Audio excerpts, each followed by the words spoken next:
والشمس وضحاها والقمر إذا تلاها والنهار إذا جلاها والليل إذا يغشاها والسماء وما بناها والأرض وما ضحاها ونفس وما سواها فألهمها فجورها وتقواها قد أفلح من زكاها وقد خاب من دساها كذبت ثمود بطغواها إذ انبعث أشقاها فقال لهم رسول الله ناقة الله وسقياها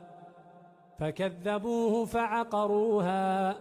فدمدم عليهم ربهم بذنبهم فسواها ولا يخاف عقباها.